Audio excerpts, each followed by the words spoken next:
Hey everyone, welcome back to my channel. Today's video is all about everything about physical chemistry. ठीक है? So starting from like how to approach your subject towards the end और NEET में मतलब NEET तक क्या क्या करना है everything in this video everything I'm gonna cover. Okay. So yeah, let's start the video. तो पहला रूल मतलब फिजिकल केमिस्ट्री समझने के लिए पहला रूल ही यही है कि you have to listen to your teachers very nicely. ठीक है, उनके कॉन्सेप्ट्स को अच्छे से समझो, क्योंकि टीचर्स मतलब बहुत अच्छे से अगर नहीं समझोगे तो you will not be able to apply in your question अच्छे से। ठीक है, so I first suggestion is वही होगा कि listen to your teachers very carefully very nicely. Okay, be very attentive in your class. ठीक है, उसके बाद जो है वो उसके बाद तक का जो है वो नोट्स अच्छे से बनाओ। ठीक है, मतलब वो जो लिख रहे हैं उनको अच्छे से लिखो, सारे क्वेश्चन को अच्छे से लिखो। और हाँ, जो एक तो इजी क्वेश्चन भी लिखते हैं ना तो उनको मत लिखो, बट मतलब जो अच्छे अच्छे क्वेश्चन तो write down them very very nicely. ठीक है, और उसको ना बहुत बार रिवाइज करो उस नोट्स को, क्योंकि वही तुम्हारा प्राइमरी मतलब चीज़ होगा जिससे you will like study the chapter, right. तो फिर वही मतलब अच्छे से उसको मतलब revise every each and every question of your note. मतलब एक बार you have studied in the class, ठीक है, घर आके उसको पूरा रिवाइज करो।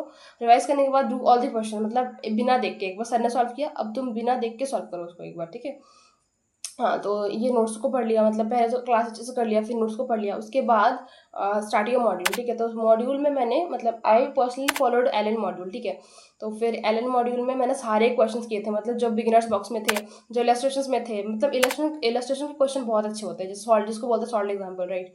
सो सॉल्ट एग्जाम्पल करना बहुत इंपॉर्टेंट होता है, क्योंकि उससे भी कॉन्सेप्ट बिल्डिंग बहुत अच्छा हो जाता है। तो फिर डू ऑल दी क्वेश्चन, मतलब ए टू जेड जितने भी सॉल्व होंगे अनसॉल्व होंगे, do everything.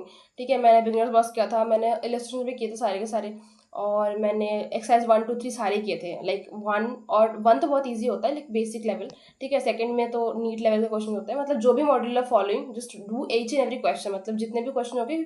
So not talking about the module NCERT. ठीक है, कि फिजिकल केमिस्ट्री में एनसीईआरटी पढ़नी चाहिए कि नहीं।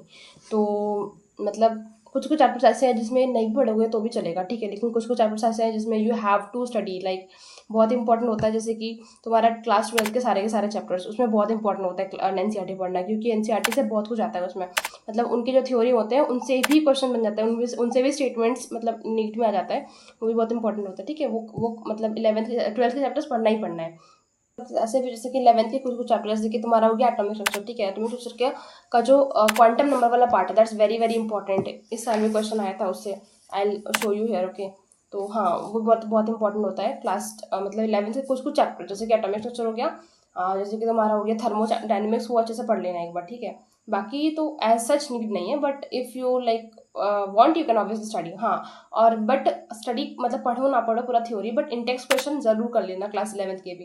क्लास 12th के you have to do everything, intext question पूरा पूरा theory everything you have to do.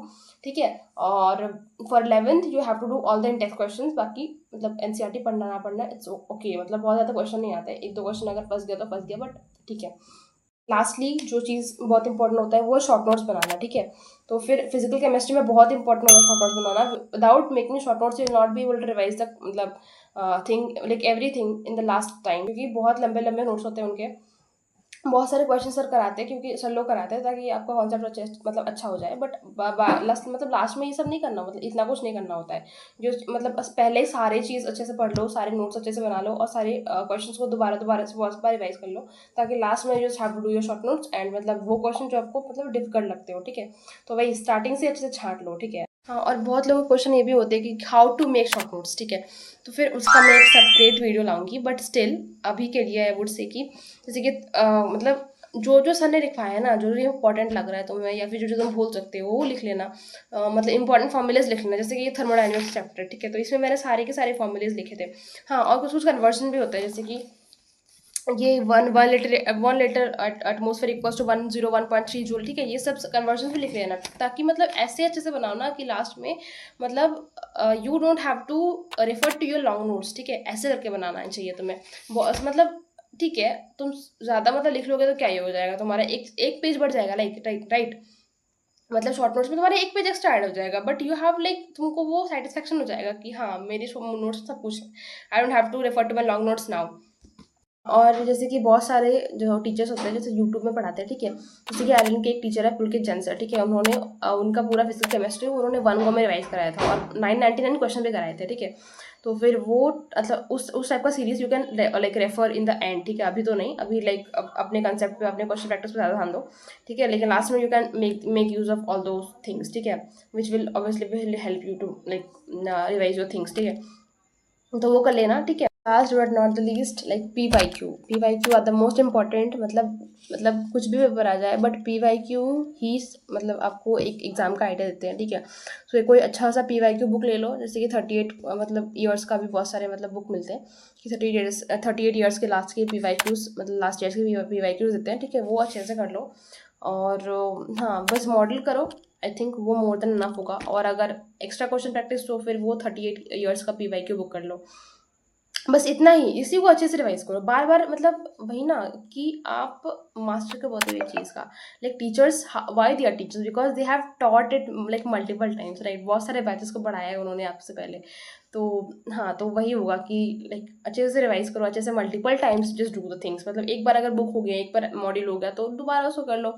एक कोई और बुक, मतलब if you are doing any P Y Q book, तो उसको एक बार किया उसको और दोबारा कर लो, मतलब और एक बहुत सारे बुक पे जंप करने से अच्छा है कि उसी बुक को अच्छे से कर लो, उसी नोट्स को अच्छे से पढ़ लो, ठीक है, शॉर्ट नोट अच्छे से बना लो, बस यही मोर देन इनफ होता है। मतलब डोंट इतना भी ज़्यादा हाइप मत कर लो फिजिकल केमिस्ट्री को, एक कि आपका बाकी के चैप्टर्स, मतलब बाकी सब्जेक्ट्स आपने भूल, मतलब आप उसमें टाइम नहीं दे पा रहे हो। So that's very important, time management बहुत इंपॉर्टेंट होता है, क्योंकि यू हैव लाइक बहुत सारे और भी सब्जेक्ट्स, ठीक है, तो फिर उन ध्यान देना इंपॉर्टेंट होता है। तो हाँ, मतलब इतना ही अपने रिसोर्स का रखो कि एनसीईआरटी के इंपॉर्टेंट जो मैंने बताया कि मतलब 3 चैप्टर 12th के और एटॉमिक स्ट्रक्चर का चैप्टर, ठीक है, वो एनसीईआरटी से पढ़ लेना। बाकी पूरा इंडेक्स क्वेश्चन कर लेना, सारे के सारे एनसी, मतलब पूरा सारे के सारे चैप्टर्स ऑफ एनसीईआरटी के, ठीक है, और नोट्स अच्छे से कर लेना, शॉर्ट नोट्स अच्छे से कर लेना, पीवाईक्यू अच्छे से कर लेना, that's it, you are good to go for physical chemistry. और हाँ, जो 25 के पेपर थे, 25-26, ठीक है, उन पेपर पे अच्छे से कर लेना, क्योंकि मतलब वो रिसेंट पैटर्न हो गया, ठीक है, तो फिर हाँ, वो उस वे में आप कर लो, ठीक है। So that's it for the video, and अच्छा लगा तो ऑब्वियसली लाइक द वीडियो के, एंड अगर कोई भी डाउट हुआ तो you can like comment me in the comment section, ठीक है। So yeah, thank you so much, bye bye.